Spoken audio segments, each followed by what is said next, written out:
All right, folks, what is going on? This is episode 581 of the First and Frame Rate Show. I am VF Baller. Over here, we talk about Georgia Southern Atlanta Falcons football. And today, we're going to just jump right into it. I want to thank you guys straight up. The numbers from the last episode has been great. I mean, great turnout for the beginning of that episode. I mean, the numbers are crazy. And I cannot thank you guys for the support. I really, really, really appreciate it. The week has started off great for this podcast, and it's all thanks to you guys. If you're not really familiar with the show, I could be found on YouTube and Rumble, also on Anchor, Stitcher, Spotify, Apple, Google Podcasts. Over here, like I said, I talk about Georgia Southern and Atlanta Falcons football. I could be found on Twitter at VF Baller, and the website is firstandframerates.com. You can check out all those areas where you can find me on Twitter, where I mostly talk about things that don't make it to the show, and the podcast is the area where it's like the hub of the podcast where you can support and you can get direct access to the show. All right, let's just get into this, because today we're going to talk about two quarterbacks. Two quarterbacks is in my camp, teams that I talk about the most, Georgia Southern and Atlanta Falcons. But we're going to start off with Desmond Ridder, because he's pretty much been a hot topic for the past, 18, 20 months. I mean, ever since he's been drafted, everybody's been like talking about him, especially after the 4 games when he played with Atlanta, finally got the starting job. And I think he did pretty well. Not bad at all. He completed 63% of his passes. Would like to see that go up by like 5 to 6 points, get up there around the 70% mark. 700 yards passing, 2 touchdowns, no interceptions. His rating was 86.4. Fairly solid numbers for a guy who just going out there his rookie year. His next season that's coming up now, he's going to be QB1. And it's going to be really interesting to see what he do, and Davis Brin, because Davis Brin don't really want to talk about his numbers at Tulsa, because his numbers not that bad. But he's coming into a system where they're going to be passing the ball a lot. And I want to let you know my expectations for him, because I think the expectations I have for him he really could achieve them. But we're going to talk about Desmond Ridder first. Desmond Ridder basically is going to take the reins of the Falcons. And what do he need to do? He don't need to do much. He don't need to do that much when it comes to actually playing the game. Does this mean he needs to be a game manager? No. I don't want him to be a game manager, but the game does not have to be on his shoulders. He just needs to be efficient at running the offense. A lot of guys, they're game managers. They put them in situations to just complete easy passes or make it easy for them to gain yards. No, I don't want Desmond Ridder to be that. I need Desmond Ridder just to go out there, perform, and run the plays that are called to him. And if he's advanced enough, he can make plays on his own. And I would like for him to make plays on the fly if need be. If he needs to improvise, he needs to scramble, he needs to move out of the pocket, he needs to ad-lib and complete a pass. I want to see that too. I think Desmond Ridder has the tools to do so. He's shown a little bit of flashes in the last season. And for him to throw 700 yards, basically in 4 games, the first game wasn't the best. I mean, I think he threw for like 90-something yards. But ever since then, he started to get better. He threw for 218 against the Ravens. He threw, 169 against the Cardinals. Ended up throwing, 224 against the Buccaneers. So he's kind of progressed a little bit better, but now, the stage is bigger now. Now these games really, really going to matter. So we'd like to see him, take everything he's processed in and make something out of it so he could be at least at best an above average quarterback. If he's an above average quarterback with the talent around him, he should be fine. But with the talent around him, he could be better than above average. I mean, you got all these weapons around you, from the Drake Londons to Kyle Pitts to Bijan Robinson, Jonnu Smith. You got Tyler Algier. You got so many weapons around you. It's very hard to be just above average. So kudos to Coach Arthur Smith and everybody in that camp for getting enough talent around him to succeed. Now, I know a lot of people don't want to really, I ain't gonna say a lot of people, but you got some people that don't want to give Desmond Ridder a chance. Don't understand why, and I really don't like to get into all of that, but I really feel that it is very short-sighted, because to be honest with you, I don't care who's behind who behind the center, who's under center. It doesn't matter. I want to see this team succeed. I rooted for Mariota until I couldn't no more. And the problem was that was very short because of the things that had happened from week 1 up until the time that he was, outed and Desmond Ritter got the chance to play. It kind of was disheartening to see that, but nevertheless, I still rooted for him. It doesn't matter who's playing as QB1. I want them to succeed. I just don't get it why a lot of people just are not, down for their team's quarterback. Now, I get it if the guy's like terrible or something, I get it when the guy's like haven't produced, like after week 4, I was damn near done with Mariota. If trust and believe, if Desmond Ritter does the same thing and stinks up the joint when he start playing, I'm gonna be calling for him to be on the bench as well. Put Taylor Heineke in. You know what I'm saying? Put Chase Bryce in if he's gonna still be on the team. Put somebody out there besides him because he's not helping win games. So I'm with some people, but I think the kid should deserve a chance, especially after what he did in his first 4 games. I think he's done enough to say, all right, we should give him a shot. Let's give him the first 4, maybe 5 weeks of the season and see how it goes. I mean, if he does terrible, you might need to have to pull him before then.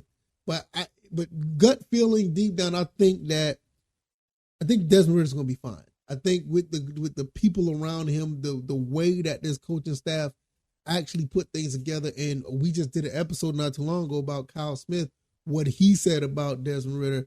I think they set this kid up to be, a really good, solid, I would say above average to good quarterback. Can he be elite?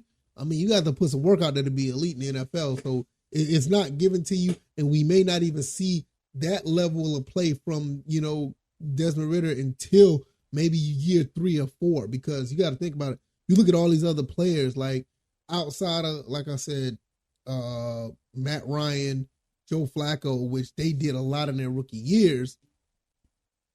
Outside of those 2 guys, everybody else pretty much developed as, year 3, year 4, when you start to see. I mean, Josh Allen was absolutely horrible in the beginning. Patrick Mahomes had to go through some growing pains until he got the way he was. I think he was kind of fast. I think it was like year 2 or something like that. But when you start seeing other players, like, you don't really get to see. I think Ben Roethlisberger was another one where, he just came out right out the gate and was balling. So I'm not saying that he should get a long leash. I just think he should get enough so they can progress him in the right way, because if he starts thinking up the joint, I'll be the first one to tell you, I'll be ready to move on from him. But I just don't think that's going to happen. I think we got a good one. I really do. I mean, I'm not afraid to eat my words if I'm wrong. I mean, nobody's perfect. It is what it is. But I feel that we got a good one with Desmond Ritter. I really do. We're going to jump over to the other quarterback before we get out of here, Davis Brin. You guys may not know much about him because I haven't talked much about Georgia Southern football here in a while, but Davis Brin is a quarterback that has played college football for 3, 4, I'd say that probably 5 years. And he put up some pretty decent numbers. Let me see if I can pull up his stats real quick. Don't want to hold you guys up. All right, good. Thank God for fast internet. So if you're watching, if you're watching on the screen, there's nothing there but the picture of Desmond Ritter and Davis Brin. But Davis Brin threw for 2,138 yards, 17 touchdowns, 8 interceptions. Now, I don't know who his receiving core was, but I'm almost certain he has a better group here at Georgia Southern. And from what I hear, this kid is pretty sharp. And it's going to be good to see him playing under this offense with, Coach Clay Helton and Ryan Ellis. Brian Ellis. It's going to be really nice to see these guys implement him into this offense and see where he goes. Because you also have to understand, Kyle Van Treese was here last year. Kyle Van Treese was okay when he played at Buffalo. But when he ended up coming to Georgia Southern, I mean, he was like top 5 in passing. He threw for over 4,000 yards. Now, this is what I think that's going to happen. This is what I would love to see happen. I would love to see Davis Brin throw for nearly, or if not, 500 yards. I want to see him get, not 500, I'm sorry, 5,000 yards. I want to see him get close to 5,000 yards passing. And I think with the receiving guys that we got a lot of guys coming back, some guys who matured from last year. Not saying that they were immature, but they matured because they got better as the following season, progressed. or the past season progressed, and when you got all that talent, I mean, if I start naming the kids that are playing for Georgia Southern with that would be involved in the receiving game, I could stay here for another 10 minutes, so I don't want to necessarily like name them all. It's a lot. I mean, you know what? Why not? Let's just try to name them all off the rip. I mean, you got Jet Thompson, you got Sam Kennerson, you got Anthony Queeley, you have oh goodness, what's the kid from Pitt? Oh my goodness, I lost his name that quick. The kid from Pitt is going to be on the team. Barton. Then you got the tight ends it's so many. Dalen Cobb. You got Derwin Burgess, JJ McCaffey. We have a lot of weapons. Caleb Hood. So the 5,000 yards is actually not out of the question. If Kyle Van Treese, and I'm not saying he's better than Kyle Van Treese or whatever, but when you have a guy like Davis Brin that is actually, putting the work in, and he's done what he's done at Tulsa and put the numbers up he did at Tulsa, and you're going to have this many weapons, because he has more weapons than what Kyle Van Treese had last year. There's no reason why he can't do it. I mean, you got a 6'7" tight end as well, the security blanket. Then you got JJ McCaffey as well, the tight end. You have some weapons. Then I'm not even talking about the guys who can catch out the backfield like O.J. Arnold. And Jalen White is another one that can catch out the backfield. So I think with Davis Brin, I think he should be able to succeed. And I know that there was some expert or a guy's analyst out there was basically saying that we can go 9-3. I'm not against that. I would like for us to, at the minimum go 8-4. It was close to going 8-4 last year, but there was some mishaps here and there. But I think with this team now, I think we're a little bit sharper, and we should be able to achieve that. And really, with the way this game or the way this team is set up, it's more set up in a passing game. Where Georgia Southern was known for running the ball, we're gonna be passing more now. And with 7, 8, we probably got a total of probably about 9 weapons that's at Davis Brin, at his disposal. I mean, it's going to be very, very hard to keep this team, not having like an air raid attack on your secondary. It's going to be really, really interesting to see. So, I can't wait to see how this goes. It's going to be really cool. I really think that he's going to be able to be great. I also feel like Desmond Ridder is on his way to be great. I think both of these quarterbacks are going to be, pretty much very efficient when it comes to each other's respective teams. All the weapons around both of these guys, and not to mention, the defense that Atlanta possessed. We just talked about the defensive backs, and Georgia Southern defense looks a lot better than last year.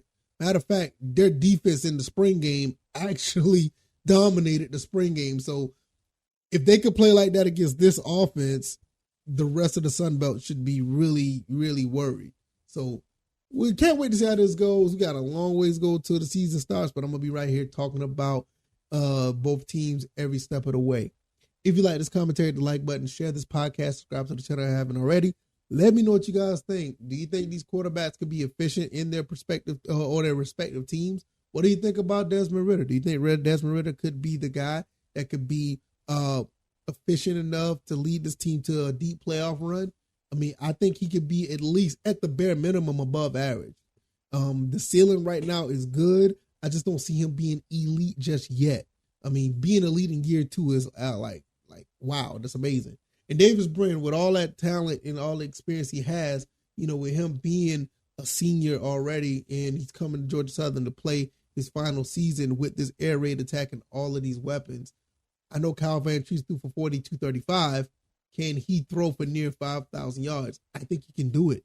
You got the second year of these guys being acclimated in this offense, and you're bringing a veteran like this in. It's going to be really cool to see. So I could be found on YouTube and Rumble, also Spotify, Stitcher, Apple, Google Podcasts. Hit that like button, guys. Please hit that like button if you haven't already. Also, follow me on Twitter at VFBaller. Go over there on the podcast avenue if you haven't already. Give me a 5-star rating if you can, or give me a high-star rating on any of those avenues that you use. And follow me on, or I think I said follow me on Twitter. firstandframerates.com. Go over there to the website and check it out. I'm going to get up out of here. Thank you guys once again. I really, really appreciate it. And I will see you guys on the next one. You guys enjoy the rest of the evening and you guys be blessed. Peace.